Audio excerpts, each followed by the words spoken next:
Welcome back to our channel SSC study one में, जिसमें हम आज भारत के भूगोल में एक न्यू टॉपिक स्टार्ट करने जा रहे हैं, जो कि क्लास 7 में आरुषि मैम द्वारा कराया गया है। भारत की समुद्री सीमा। आइए देखते हैं, मानचित्र द्वारा देखिए पहले, फिर थ्योरी वाइज पढ़ाएंगे आपको। ये देखिए भारत की समुद्री सीमा, इसके टाइप ऑफ कितने हैं, तो यह 3 प्रकार की है। यहाँ पर देखिए 12 समुद्री मील, 24 समुद्री मील और 200 समुद्री मील। अब यहाँ पर देखिए, जो भारत की तटीय रेखा है, तटीय सीमा है, उसके बाहर ये वाली रेखा, इसको बोला जाता है 12 समुद्री मील, यानी प्रादेशिक जल सीमा या प्रादेशिक समुद्रीय सीमा। इस लाइन का नाम है वो क्या है, इस रेखा का नाम है आधार रेखा। ठीक है, इसका नाम क्या है, पूछा जाता है कि 12 समुद्री मील का नाम क्या है, तो आप बताएंगे आधार रेखा। फिर यहाँ से यहाँ तक 24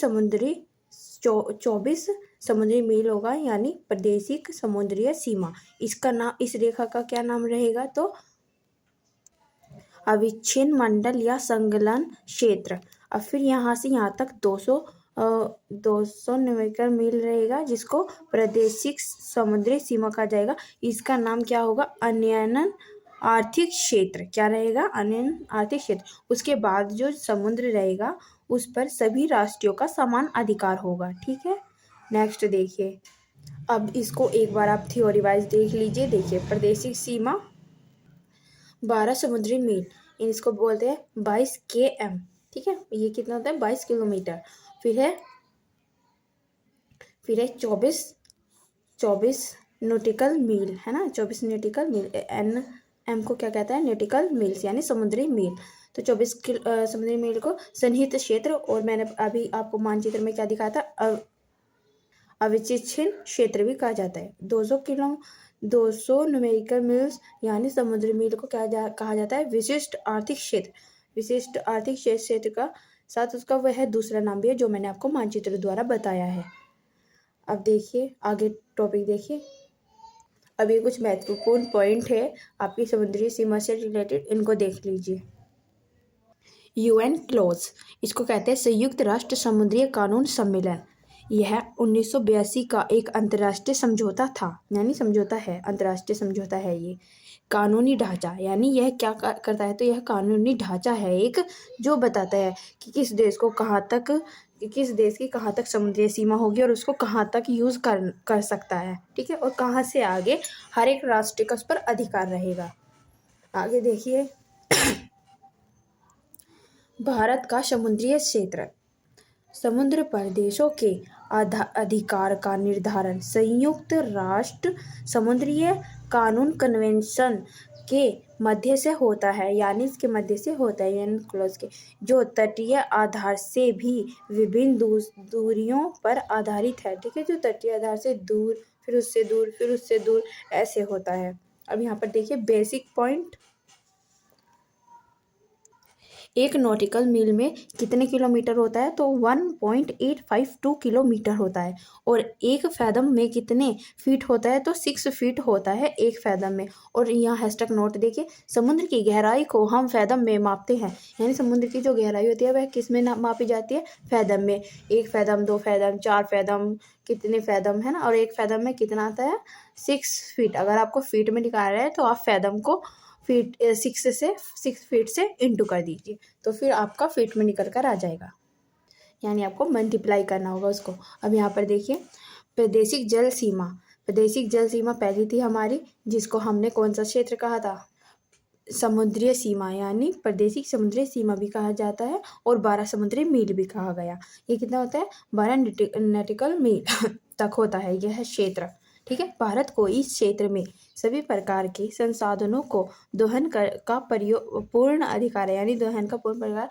वे अपने साधनों को वहाँ तक ले जा सकते हैं, ला सकते हैं, वहीं पर ठहरा सकते हैं, तो इस प्रकार का अधिकार। सेकंड देखिए यहाँ पर, सेकंड अविच्छिन्न मंडल या संलग्न क्षेत्र, जिसको हमने सन्निहित क्षेत्र भी कहा है। ठीक है, यह कहाँ तक होता है, तो यह 24 नॉटिकल मील तक होता है, यानी समुद्री मील तक होता है। इसमें देखिए क्या क्या आता है, तो सीमा शुल्क, यानी इसके अंतर्गत हम यहाँ का सीमा शुल्क आता है, और इस साफ सफाई की जिम्मेदारी जिसके अंडर में होगा तो उसकी रहती है। जैसे भारत के अंडर में है 24 न्यूटिकल मील, तो भारत ही यह साफ सफाई की जिम्मेदारी लेगा।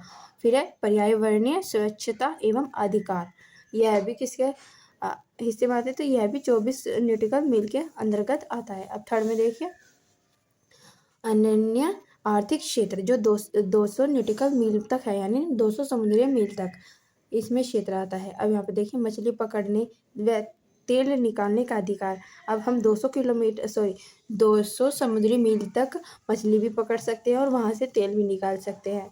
फिर दोस्तों गला बहुत ख़राब है, पर फिर भी क्लास को रिवाइज करा रही हूँ क्योंकि ताकि आप सबकी भी क्लास छूटे ना, इसीलिए। अब यहाँ पर देखिए ये क्या और क्या कर सकते हैं, तो नए द्वीपों का निर्माण कर सकता है, यानी नए द्वीपों का निर्माण कर सकता है और अपने अंदर ला सकता है। अब यहाँ पर देखिए इसमें एक हैशटैग नोट है कि ये क्या कहा जाता है, अनन्य आर्थिक क्षेत्र के बाद, यानी इसके बाद उच्च सागर का विस्तार जहाँ सभी राष्ट्रों का समान अधिकार है। इसके बाद वो स्थान आता है जहाँ पर सभी राष्ट्रों का समान अधिकार होगा। अब कुछ इम्पोर्टेंट मैडम ने भारतीय राज्य और संलग्न देश कराए हैं, सीमा जो जिन राज्यों की सीमा जिन देशों से लगती है, तो वे ऐसे देश हैं। यहाँ पर हम पढ़ेंगे पहला मणिपुर, इसकी सीमा किससे लगती है, म्यांमार से, यानी एक देश से। फिर है अरुणाचल प्रदेश, इसकी सीमा लगती है 3 देशों से। 3 देशों में कौन कौन है, चीन, भूटान, म्यांमार। फिर है हिमाचल प्रदेश, चीन से लगती है। सिक्किम, नेपाल, भूटान, चीन से लगती है। मेघालय इसकी बांग्लादेश से लगती है। उत्तराखंड इसकी नेपाल और चीन से लगती है। ये तो आप खुद ही काउंट कर सकते हो ना कि ये उत्तराखंड की 2 देशों से लग सकती है, ये खुद लिख लेना आप सब, ठीक है। जम्मू कश्मीर सिर्फ पाकिस्तान से लगता है। पश्चिमी बंगाल या बांग्लादेश, नेपाल, भूटान, यानी 3 से लगता है। जिन पर स्टार बने हैं बहुत इंपॉर्टेंट है, मैंने बताया था, तो आप भी इनको पक्का याद कर लीजिएगा। यहाँ पर देखिए असम भूटान और बांग्लादेश से, उत्तर प्रदेश नेपाल से, मैम ने इसको भी बहुत इंपॉर्टेंट बताया है। मिजोरम बांग्लादेश म्यांमार से, लद्दाख चीन पाक अफगानिस्तान से, पंजाब पाकिस्तान से, राजस्थान पाकिस्तान से, नागालैंड म्यांमार से और बिहार नेपाल से। आई होप ये सबको याद हो गए होंगे, इसे 2 बार देखिएगा, आपको अच्छे से याद हो जाएंगे। नेक्स्ट देखिए यहाँ पर एक न्यू टॉपिक है, ये राज्य राजधानी और उनके राज्य राजधानी बताया है। मेरे ये पहले से नोट डाउन है, तो मैं आपको वहाँ से करवाती हूँ। आइए करते हैं। मैंने इसमें सीएम और राज्यपाल भी ऐड कर रखा है, तो आप इनको भी देखते रहना साथ साथ। हिमाचल प्रदेश कैपिटल क्या होगी, शिमला, और इसके जो सीएम है वे सुखम हैं, सुखम, इनका शॉर्ट नाम था सुक्खू, तो मैंने बस शॉर्ट नाम में लिख रखा है। यहाँ पर देखिए राज्यपाल कौन था, तो शिव प्रताप शुक्ल, कौन थे, शिव प्रताप शुक्ल। अब यहाँ पर देखिए उत्तराखंड, इसकी राजधानी देहरादून, यह है ग्रीष्म गैरमैन राजधानी है, और इसके जो सीएम है वह पुष्कर धामी है। राज्यपाल है ले जनरल गुरमीत। अब यहाँ पर देखिए पंजाब की चंडीगढ़, सीएम कौन है, भगवत सिंह मान, ये इम्पोर्टेंट नहीं था तो सर ने मना कर दिया था। हरियाणा की चंडीगढ़, और सीएम कौन है, मोहन लाल ब्रदह, और इनका राज्यपाल कौन है हरियाणा का, तो बंडारू दत्तात्रेय। राजस्थान जयपुर, सीएम भजनलाल शर्मा और राज्यपाल कलराज मिश्र। गुजरात, वैसे भी इनको मैम ने कहा था कि खुद पढ़ लेना और घर से खुद याद करके लाना है, तो आपको मैं पढ़ा रही हूँ, आप अच्छे से इसको याद कर लीजिएगा। गुजरात की है गांधीनगर, भूपेंद्र पटेल सीएम है और राज्यपाल है आचार्य देवव्रत। मध्य प्रदेश भोपाल, मोहन यादव, गंगूभाई पटेल। उत्तर प्रदेश लखनऊ, आदित्यनाथ योगी, आनंदीबाई पटेल, कौन है यहाँ की राज्यपाल। बिहार पटना, नीतीश कुमार यहाँ के सीएम हैं, और आर विश्वनाथ मरले, कौन है यहाँ के राज्यपाल। झारखंड रांची, चपाई सोरेन, राज्यपाल कौन है, सीपी राधाकृष्ण। छत्तीसगढ़, इसकी क्या है, रायपुर, विष्णुदेव सीएम है, विश्वा भूषण हरि यहाँ के राज्यपाल हैं। महाराष्ट्र, मुंबई एकनाथ शिंदे यहाँ के सीएम हैं। रमेश बोस यहाँ के राज्यपाल। गोवा पणजी प्रमोद सावंत श्रीधरन पिल्लाई। कर्नाटक बंगलुरु सिद्धार्थ सिमिया और ये देखिए यहाँ के राज्यपाल है थावर चंद्र गहलोत। केरल तिरुवनंतपुरम राजधानी सीएम पिनराई विजयन और राज्यपाल हैं आरिफ मोहम्मद खान। तमिलनाडु चेन्नई सीएम है MK स्टालिन और राज्यपाल है RN रवि। आंध्र प्रदेश विशाखापट्टनम,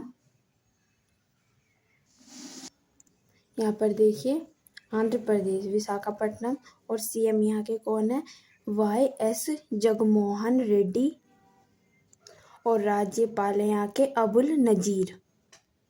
और आंध्र प्रदेश की एक बार राजधानी और बदल गई है, अब इसकी राजधानी विशाखापट्टनम से अमरावती बन गई है। तो आप इसको यहाँ से अमरावती कर लेना इसके बराबर में, ठीक है। तेलंगाना हैदराबाद रेवत रेड्डी और जो राज्यपाल है इसके तमिल साई सरदैयर जी। अब यहाँ पर देखिए ओडिशा की है भुवनेश्वर। नवीन पटनायक यहाँ के सीएम हैं। रघुराव दास यहाँ के कौन हैं, यह हैं राज्यपाल रघुवर दास। पश्चिम बंगाल कोलकाता ममता बनर्जी क्या है यहाँ के सीएम और आनंद बोस यहाँ के राज्यपाल। आगे देखिए सिक्किम गंगटोक यहाँ की राजधानी है। PAS गोले यहाँ के सीएम हैं और लक्ष्मण प्रसाद अय्यर यहाँ के राज्यपाल है। अरुणाचल प्रदेश इसकी ईटानगर है और सीएम है पेमा खांडू, यह 20वें नंबर के हैं। और कैलाश परनाइक यहाँ के राज्यपाल है। नेक्स्ट देखिए असम दिसपुर हेमंत बिस्वा यहाँ के सीएम हैं और गुलाब कटारिया यहाँ के राज्यपाल है। नागालैंड कोहिमा यहाँ की राजधानी है। नेफ्यूर रियो और लाला गणेश ठीक है, गणेशन है गणेशन, लाल गणेशन। फिर है मणिपुर इम्फा एन वीरेन सिंह यहाँ के सीएम और राज्यपाल कौन है अनुसुईया उइके। मिजोरम की क्या है आइजोरम लाला दुहोमा यहाँ के सीएम। डॉक्टर कंपति हरि खाबू यहाँ के राज्यपाल हैं। त्रिपुरा अगरतला सीएम है डॉक्टर मणिक शाह और राज्यपाल है नल्लू इंद्रसेना रेड्डी। मेघालय शिलोंग राजधानी है। कानरेड संगमा यहाँ के सीएम है और फागू चौहान यहाँ के राज्यपाल हैं। अभी कुछ केंद्र शासित प्रदेश देख लेते हैं, इनका कुछ इतना खास नहीं है पर देख लीजिए। दिल्ली अरविंद केजरीवाल, शायद अब चेंज हो गई होगी तो एक बार आप गूगल से सर्च कर लीजिएगा दोस्तों। यहाँ के राज्यपाल कौन थे विनय कुमार सक्सेना, यह उपराज्यपाल थे, ठीक है। पुडुचेरी एन रंगास्वामी यह पुडुचेरी के सीएम हैं और जो राज्यपाल है तमीर साई इसके राज्यपाल है। अब जम्मू कश्मीर की राजधानी श्रीनगर है, इसके लिए कोई कुछ इम्पोर्टेंट नहीं है। यहाँ के राज्यपाल देख लीजिए मनोज सिन्हा। लद्दाख लेह राजधानी है और इसके भी आप राज्यपाल देखेंगे डॉक्टर VD मिश्रा। और फिर है चंडीगढ़, इसका कुछ इम्पोर्टेंट नहीं है, बस चंडीगढ़। यहाँ पर देखिए दमन द्वीप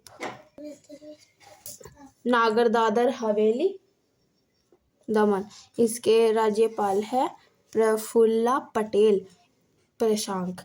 इसकी स्थापना कब हुई थी 26 जनवरी 2020 में, अब मतलब दर्जा दिया गया था। अब यहाँ पर देखिए लक्षद्वीप, इसकी राजधानी क्या है करवती और यहाँ के भी कौन है तो यही है सेम, ठीक है। अब यहाँ पर देखिए अंडमान निकोबार पोर्ट ब्लेयर यहाँ की राजधानी और राज्यपाल है एडमिरल DK जोशी। ये क्या है तो यह उपराज्यपाल है। आगे देखते हैं अब हमने सभी राज्यों की राजधानियाँ कवर कर ली हैं। अब यहाँ पर महत्वपूर्ण पॉइंट देखिए, पूर्वी एवं पश्चिमी के छोर के बीच समय अंतराल कितना है, तो यह 2 घंटे का समय अंतराल है। जैसे कि अरुणाचल प्रदेश हमारा पूर्वी राज्य है और गुजरात हमारा पश्चिमी राज्य है।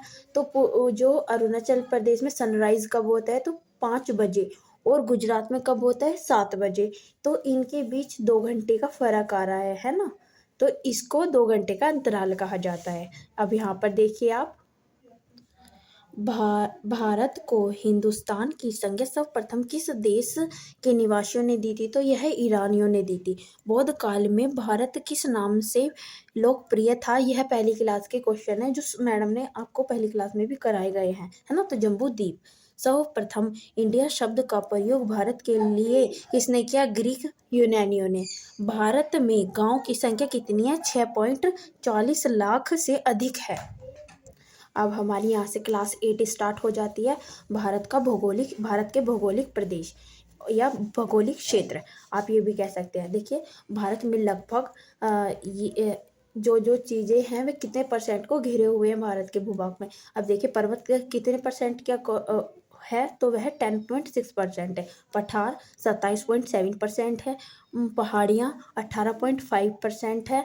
और भूभाग पर मैदान 43.2%। अब यहाँ पर ये बताया गया है कि जो हमारे द्वीप है, जो हमारी लैंड है, वे किस किस तरीके से अलग हुए। पहले ये पूरा जो हमारे सारे द्वीप हैं, जो हमारे सारे लैंड है, ये एक साथ जुड़े हुए थे। तो जो हमारे एक साथ जुड़े हुए द्वीप थे, उनको हम क्या कहते थे, यहाँ पर देखो, आपस में जुड़े हुए महाद्वीपों को पेंजिया कहा जाता था, ठीक है। और चारों तरफ फैले समुद्र को पैथालासा कहा जाता था। अब यहाँ पर देखिए, ये सारे जुड़े हुए हैं, पर पेंजिया जब पेंजिया है, जो ये पेंजिया 2 भागों में टूटता है। यहाँ से यह 2 भागों में टूटता है, उत्तर का भाग और दक्षिण का भाग, इसको कहा गया। फिर जब ये टूट चुका था, तो इसको ऊपर वाले को क्या नाम दिया गया, लोरेसिया यानी अंगारा लैंड। और नीचे दक्षिण वाले को क्या नाम दिया गया, गोंडवाना लैंड। बाद में ये दोनों आपस में टूटे। देखते हैं कैसे टूटे। यहाँ पर देखिए, ये है अंगारा लैंड कब टूटा, तो अंगारा लैंड 3 भागों में टूटा। यहाँ से टूटा, फिर ये क्या बना, यहाँ पर बना उत्तरी यानी नॉर्थ यूएसए। फिर यहाँ जो बीच में से टूटा था, वहाँ से यूरोप बना। और ये साइड में से टूटा, तो ये क्या बना, एशिया बना। फिर नीचे वाला देखते हैं, जब ये टूट गए तो बीच में पानी भर गया, तो उसको क्या कहते थे, टेथिस सागर। अब यहाँ देखिए, नीचे का भाग कैसे टूटा था, तो ये टूटकर क्या बना, इसमें ये जब आपस में टूटे तो ये बना south USA, Africa, India, Atlantica और ऑस्ट्रेलिया। तो ये बनी। अब यहाँ पर देखिए, जब यह दोनों अंगारा लैंड और गोंडवाना लैंड टूट गया, तो उसके बीच में क्या बना, पानी। फिर ये दोनों आपस में भी टूट गए। फिर ये क्या बने, लैंड बन गए, यानी महाद्वीप बने। और फिर इस पानी को क्या क्या कहा गया, हिमालय का जन्म स्थल भी इसको कहा गया, क्योंकि टेथिस सागर में जब दूर से पानी आता था, तो उसके साथ रेत, मिट्टी, कंकड़, पत्थर, उस टाइम सब ये आते थे। तो वहाँ पर जो ये आए हैं मिट्टी, पत्थर, ये वहाँ पर जमा हो गए। और जब ये यहाँ पर जमा हो गए, तो यहाँ पर इन्होंने एक पहाड़ी यानी चट्टानों का रूप धारण कर लिया गया, जिसको हिमालय कहा गया। अब पर यहाँ पर देखिए, जो हमारा भारत है, ये गोंडवाना लैंड का हिस्सा है, बट ये सरकते यहाँ पर एशिया में आकर जुड़ गया वर्तमान में। बट अगर देखिए, पहले इंडिया गोंडवाना लैंड का हिस्सा था, बट अब एशिया का हिस्सा बन चुका है, क्योंकि ये यहाँ से सरकते बहते ऊपर एशिया में जुड़ गया। तो ये इंडिया था, और ये गोंडवाना लैंड से टूटकर बना था। फिर ये सरकते ऊपर एशिया का हिस्सा बन गया है। तो इस तरीके से जब ये एशिया यहाँ पर जुड़ा, उन चट्टानों से जुड़ा, तो वो जो ऊपर की श्रृंखला गई, वो क्या बना था, यहाँ पर हिमालय, है ना। तो इसको हिमालय की जन्म भूमि भी कहा गया है। बट एग्जामिनर का मोस्ट फेवरेट क्वेश्चन है ये, कि भारत किस लैंड का हिस्सा है। अब देखते हैं हम, यहाँ पर देखिए भारत किस लैंड का हिस्सा है, तो हम क्या कहेंगे गोंडवाना लैंड का हिस्सा है। और यही कहना है, वह ये भी पूछेगा कि प्रायद्वीप भारत किस लैंड का हिस्सा है, तब भी आपको गोंडवाना लैंड ही बताना है, क्योंकि भारत आकर ही तो एशिया से मिला, बट जो हिस्सा है वह किसका है, तो वह गोंडवाना लैंड का है। मैंने आपको बताया वह कैसे एशिया में आया और कैसे गोंडवाना से टूटा था। अब हम देखते हैं कुछ हिमालय हिमालय के बारे में भी आपको बताया जाएगा। पहले इसमें हम छः प्रकार से देखेंगे, तो वो देख लीजिए आप पहले। अब यहाँ पर देखिए धरातल के आधार पर भौगोलिक विभाजन, तो कितने हैं, 6 प्रकार में पढ़ेंगे हम इसको। यहाँ पर देखिए उत्तर उत्तर का महापर्वतीय भारत, उत्तरी भारतीय मैदान, पर्याद्वीपीय पठार, मरुस्थल और तटीय मैदान, द्वीप समूह, ये सब हम पढ़ेंगे। तो पहला टॉपिक हम पढ़ेंगे हिमालय। यहाँ पर देखिए पहला पॉइंट है हमारा ये वाला, उत्तर का महापरिवर्तनीय भाग, जिसमें हम हिमालय को पढ़ेंगे। पहले हम आपको चित्र द्वारा बताते हैं। मैडम ने पहले चित्र के अकॉर्डिंग समझाया, तो आप भी समझिए। ये रहा चित्र। अब यहाँ पर देखिए सबसे ऊपर है ये 3 श्रेणियाँ जा रही हैं। ये किसके अंतर्गत आती है तीनों श्रेणियाँ, तो ये ट्रांस हिमालय के अंतर्गत आती है। किसके अंतर्गत आती है, ट्रांस हिमालय के, है ना। तो पहला हम ट्रांस हिमालय पढ़ेंगे, जिसमें हमें 3 श्रृंखलाएं पढ़नी होगी। पहली श्रेणी यहाँ से यहाँ तक जाती है, इसको क्या कहा जाता है, काराकोरम श्रेणी। दूसरी श्रेणी यहाँ से जाती है, तो उसको क्या कहते हैं, लद्दाख श्रेणी। फिर यहाँ से जाती है तो भारत के अंतर्गत, तो इसको जस्कर श्रेणी कहा जाता है। पर जब ये भारत से बाहर पहुँच जाती है तो इसको कैलाश श्रृंखला कहा जाता है। अब यहाँ पर देखिए हिमालय श्रृंखला, हिमालय श्रृंखला में 3 श्रृंखलाएं जा रही हैं। पहली ये जा रही है, दूसरी ये वाली है और तीसरी ये वाली है। अब पहले वाली को क्या कहा जाता है, महान हिमालय, ठीक है, महान हिमालय। यह है हिमालय की सबसे पुरानी श्रृंखला है। कौन, महाहिमालय। इसके अन्य नाम भी है, जब हम इसको थ्योरी में पढ़ेंगे तो इसके अन्य नाम बता देंगे।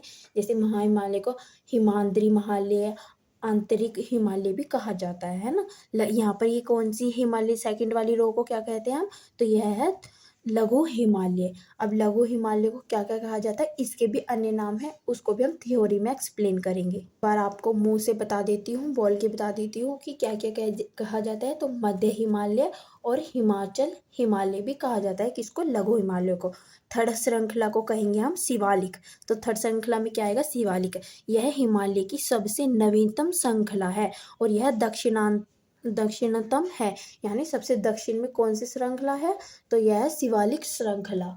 अब यहाँ पर देखिए इसको भी कई नामों से जाना जाता है, तो इसको भी बता देंगे हम। पहले तो इसको शिवालिक कहा जाता है और दूसरा इसका बहारीय हिमालय कहा जाता है, ठीक है।